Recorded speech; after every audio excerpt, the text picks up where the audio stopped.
Willie Thompson's hands were as steady as a surgeon's as he ran the straight razor across Bumpy Johnson's throat. 40 years cutting hair in Harlem. 40 years keeping secrets. But today, Willie had a secret that was about to get Bumpy killed.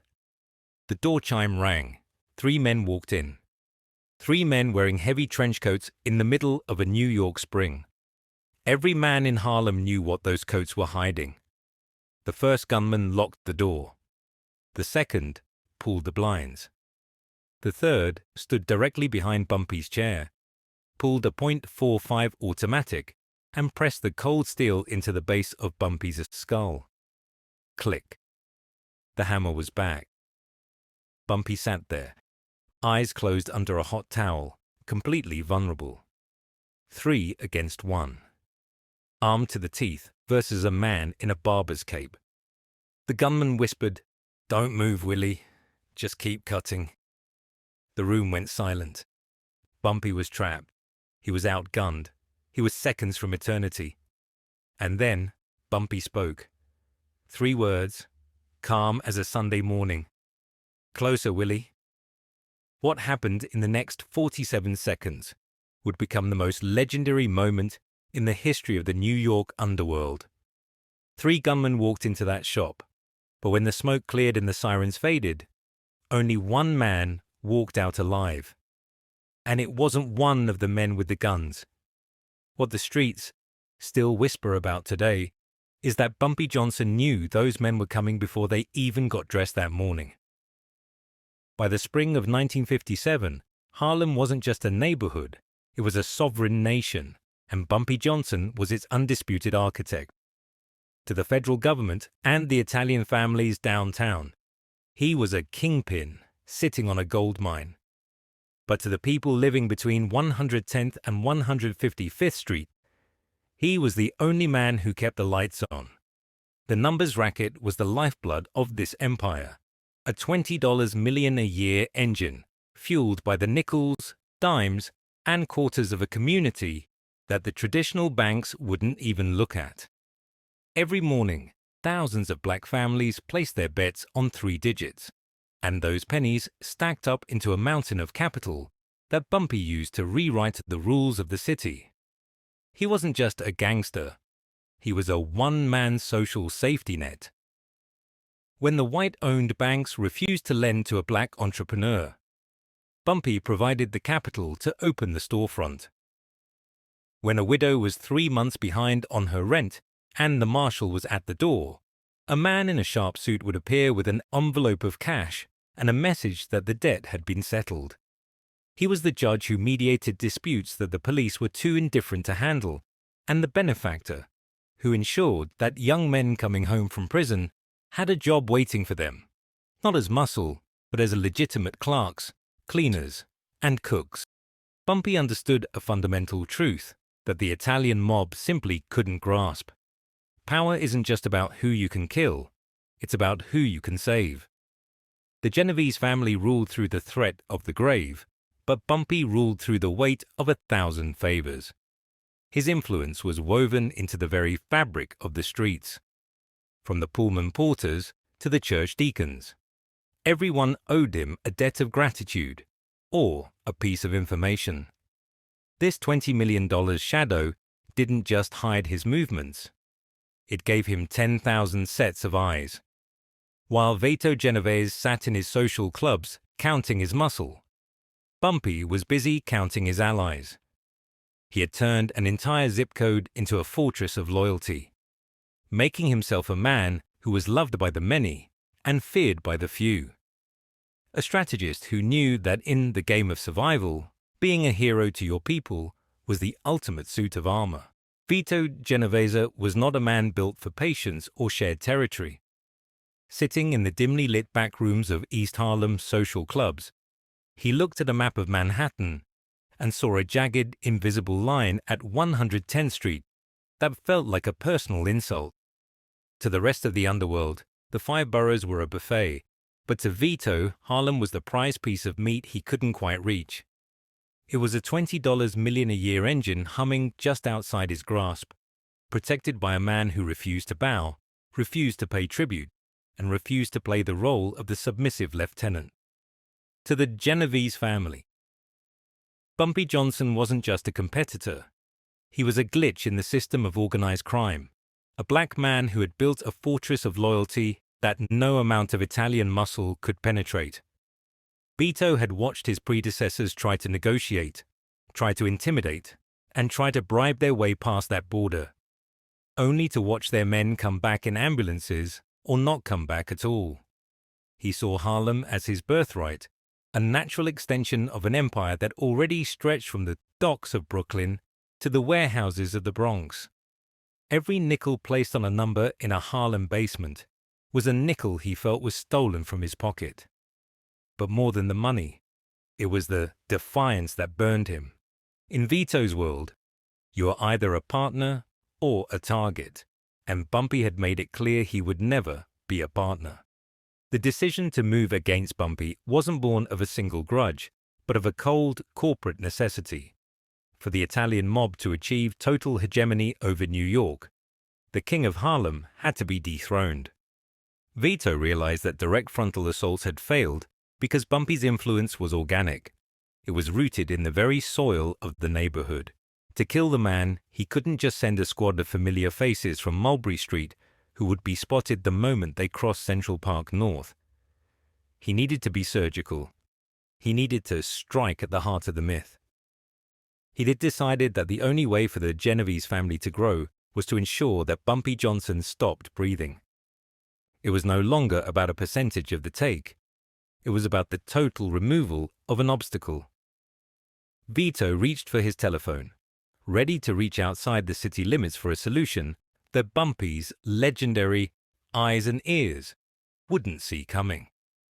The meeting took place in the back room of a windowless social club on South 9th Street, a place where the air tasted of stale espresso and heavy tobacco. Veto Genovese didn't attend. A man of his stature never dirtied his hands with the initial transaction. Instead, he sent Tony Salerno, a man whose jaw was as set as a vice grip, to handle the business. Across from Salerno sat the Carbone brothers, Sal, Marco, and Dominic. They were South Philly muscle, men who had built a reputation for being efficient, quiet, and, most importantly, completely disconnected from the New York landscape. In the eyes of the five families, these were ghosts. Salerno didn't waste time with pleasantries. He reached into his coat and slid a single black and white photograph across the scarred wooden table. It was a shot of a man with a sharp hairline and eyes that seemed to look right through the lens. "This is Ellsworth Johnson," Salerno said, his voice a low gravel. "The streets call him Bumpy. He's the most dangerous individual north of 96th Street, and he's the only thing standing between us and $20 million a year." The brothers studied the face of a man they had never seen in person, a man whose name carried no weight in the alleys of Philadelphia, which was exactly why they were there. In New York, every face was a known quantity, but the Carbones were invisible, three anomalies that Bumpy's legendary radar wouldn't detect. Then came the weight of the contract. Salerno slid a thick brown envelope across the table. Inside was $15,000 in untraceable, small-denomination bills, half of the total payout. For the Carbones, it was more money than they had seen in a year of shaking down dock workers. "You get in, you handle the business, and you disappear back to Philly," Salerno instructed. "By the time anyone in Harlem realizes the king is dead, you should be 300 miles away." He leaned forward, his eyes narrowing. "Better men than you have tried to take him. Men who knew the players, men who knew the streets. They're all buried or broken. Your only advantage is that he doesn't know you exist. Don't waste it by being loud." Sal A. Carbone, the eldest, tucked the photo into his pocket and nodded slowly. He didn't feel the weight of the history he was walking into. He only felt the weight of the cash. To the ghost from Philly, Bumpy Johnson wasn't a legend or a hero. He was just a payday into a sharp suit, a target waiting for a bullet. They walked out of the club and toward the New York state line, unaware that they weren't just heading toward a hit, they were heading toward a reckoning. The Philadelphia brothers spent their first 72 hours in Manhattan learning the rhythm of a king. From a nondescript room in a Lower East Side flophouse, they ventured north like scientists dissecting a predator's habitat. They watched Bumpy emerge from his apartment in the mornings, flanked by men whose jackets bulged with heavy hardware. They tracked him to the diners, where he held court, and the jazz clubs, where he conducted the business of the night, always surrounded by a phalanx of loyalty that made a direct approach feel like a suicide mission. To the Carbones, Bumpy appeared to be a man living inside a moving fortress, until they stumbled upon the one glitch in his tactical armor. Every Thursday at precisely 2 p.m., the fortress dissolved. Without fail, Bumpy Johnson would walk into Willie Thompson's barbershop on 182nd Street, leaving his primary security detail at the door or down the block. For 2 hours, the most powerful man in Harlem surrendered himself to the ritual of the straight razor and the hot towel.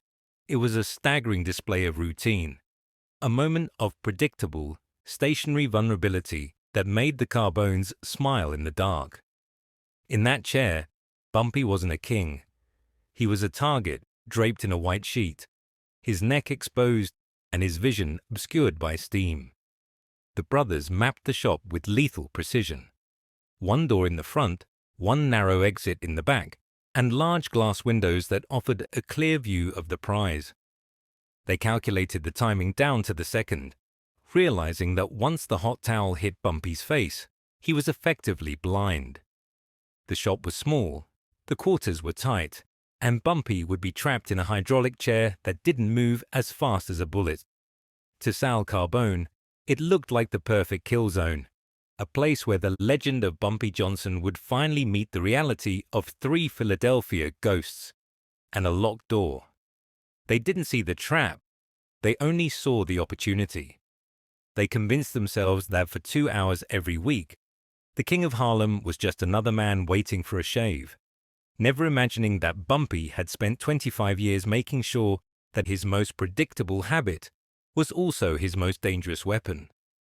The Philadelphia brothers believed they were ghosts moving through a city of 8 million, but in Harlem, anonymity was a luxury Bumpy Johnson had long ago abolished. The Carbones' mistake was fundamental. They viewed the neighborhood as a collection of buildings and streets, failing to realize it was actually a living, breathing organism, with Bumpy as its central nervous system. Before the brothers had even unpacked their bags in that Lower East Side flophouse, the invisible shield had already catalogued their arrival. It began at Penn Station with a cab driver, a man whose daughter's nursing school tuition had been quietly covered by Bumpy a year prior. He noted the 3 men with the South Philly accents and the heavy suitcases, and within 20 minutes a message was passed from a dispatcher to a runner and finally to the penthouse. The surveillance was effortless and total. A hotel clerk who owed his job to a single phone call from Bumpy took note of the brothers' aliases and the fact that they never left the room without a camera and a notepad. By Monday evening, a newsstand vendor on the corner of 132nd Street, a man who had stood on that same patch of concrete for 30 years, watched the brothers sit in a parked sedan for 4 hours, their eyes fixed on Willie Thompson's barbershop. He didn't call the police. He didn't have to. He simply signaled a passing numbers runner, and by sunset, Bumpy was looking at a detailed description of the men Veto Genovese thought were invisible. The Carbones thought they were the ones studying a routine, never imagining that their own patterns were being charted with surgical precision. They were being watched by the very people they looked past, the street sweepers, the shoeshine boys, and the waitresses who served them their coffee. In Harlem, loyalty wasn't just an emotion. It was a currency, and Bumpy was the wealthiest man in the world. He didn't need to hide because he owned the horizon.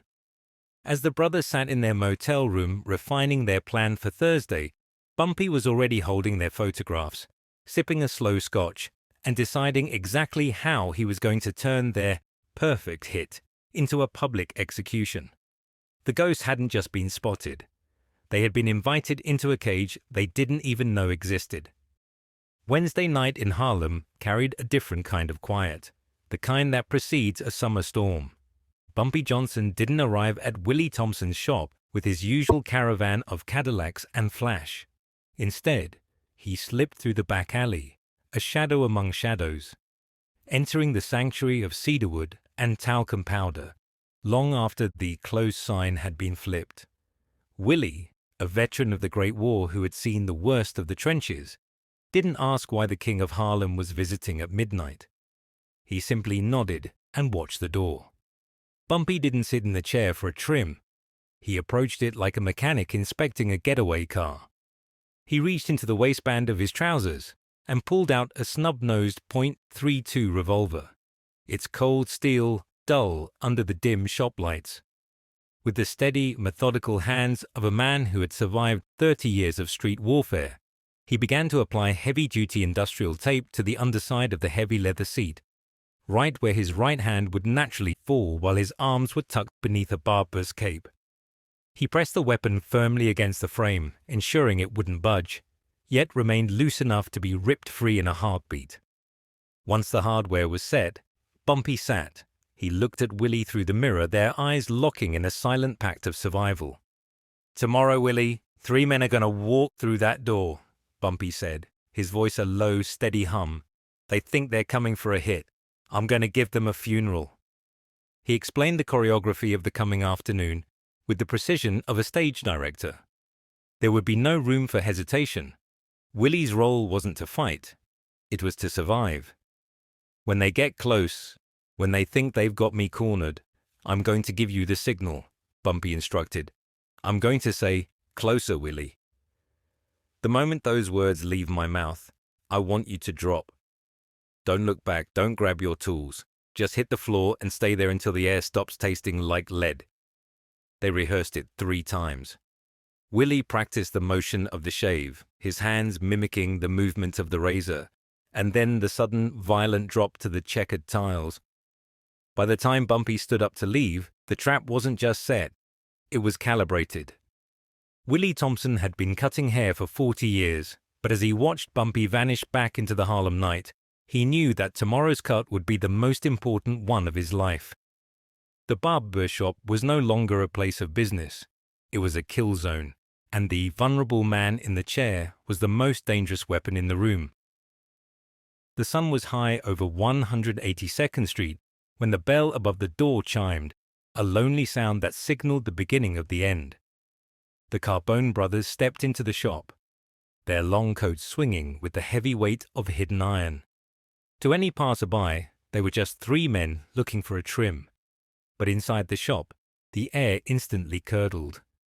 Sal Carbone didn't head for a chair. He went straight for the front door, turning the deadbolt with a final metallic click. Marco pulled the heavy blinds, plunging the room into a hazy amber gloom, while Dominic, the youngest and hungriest, stepped behind the hydraulic chair. He drew a .45 automatic and pressed the cold muzzle directly against the base of Bumpy's skull, the mechanical cocking of the hammer echoing like a bone snapping in the silence. Bumpy sat perfectly still, his face hidden beneath a steaming white towel, his breathing as rhythmic and shallow as a man in a deep sleep.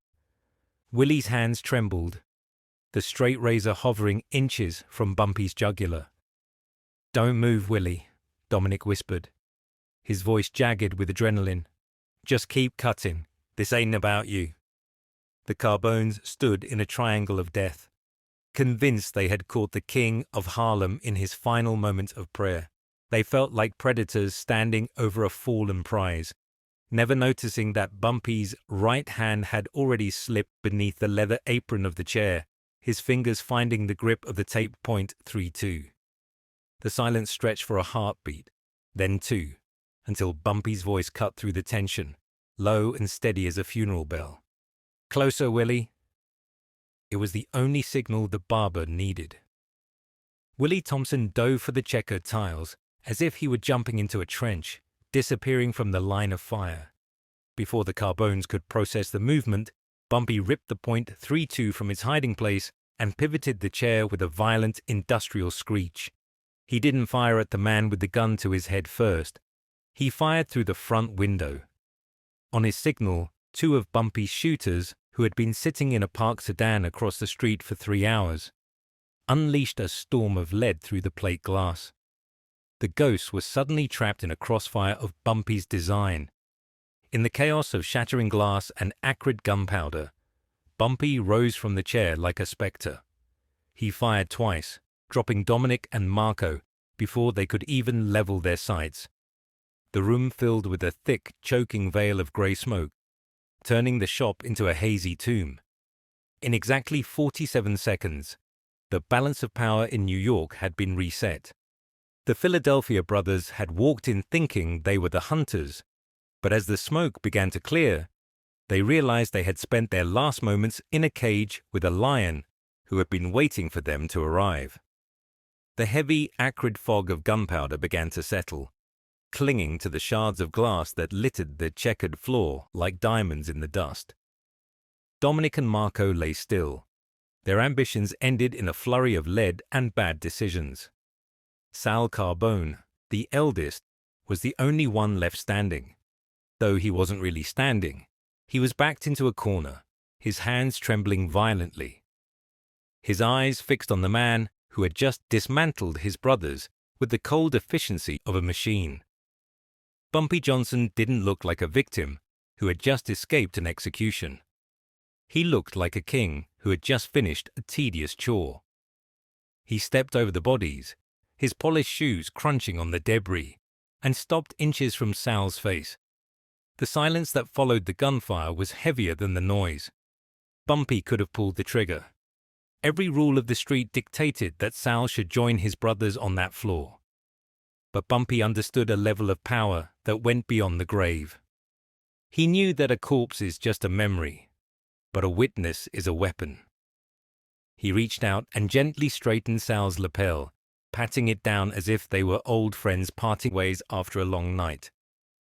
"You're gonna walk out of here, Sal," Bumpy said, his voice a low, terrifying skin crawl of a whisper.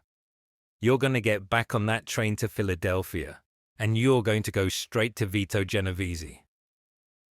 Sal's breath came in ragged, panicked hitches, but he couldn't look away. Bumpy's eyes were like 2 dark tunnels with no light at the end. "You tell Veto exactly what you saw here today," Bumpy continued. "You tell him that he sent ghosts, but Harlem has its own spirits. You tell him that for every man he sends over 110th Street, I'll send him back a box." He leaned in closer, until Sal could smell the peppermint on his breath and the sulfur on his suit. "Tell him these words, Sal. Memorize them. Harlem bleeds for no one. Not for the law, not for the syndicate, and sure as hell not for him." Bumpy stepped back and signaled to the door. "Now walk. Don't run. Walk out of here so everyone can see you. I want the whole neighborhood to see the man who survived a meeting with me." Sal didn't wait for a second invitation. He stumbled out into the blinding Harlem sunlight, a broken messenger carrying the weight of a war that was over before it began. Bumpy watched him go, then turned back to Willie Thompson, who was slowly rising from the floor. The hit was over, but the statement was just beginning to echo. By sparing Sal, Bumpy hadn't shown mercy. He had ensured that his legend would be told in the one place it mattered most: the inner sanctum of the Genevese family. Veto wouldn't get a body to mourn. He would get a ghost to haunt him. The news of the 47 seconds slaughter at Willie's shop rippled through the city's underground like a seismic shock, traveling from the tenements of Harlem down to the gilded social clubs of Little Italy. When Sal Carbone finally stood before the high-ranking members of the Genevese family, he didn't look like a hitman. He looked like a man who had seen the mouth of hell open and barely escaped its teeth. He delivered the message with a trembling voice, repeating the words that would eventually be etched into the memory of every mob boss in New York. "Harlem bleeds for no one. Veto Genovese, for all his fire and ambition, was a pragmatist at heart. He realized then that 110th Street wasn't just a border. It was a graveyard for anyone who didn't belong. The Italian families quietly withdrew their claim, conceding the territory to the man they realized they could never truly kill.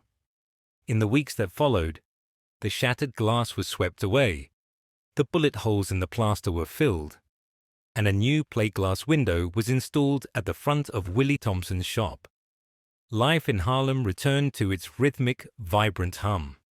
The numbers kept running, the rent kept getting paid, and the invisible shield went back to watching the streets with quiet, renewed pride. The failed hit hadn't just saved Bumpy's life. It had turned his authority into something spiritual.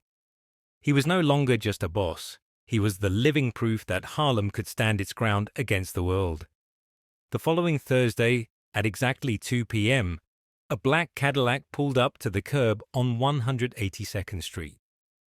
Bumpy Johnson stepped out, adjusted the brim of his hat, and walked into the shop. The bell chimed with the same lonely sound as it had the week before, but the air was different now.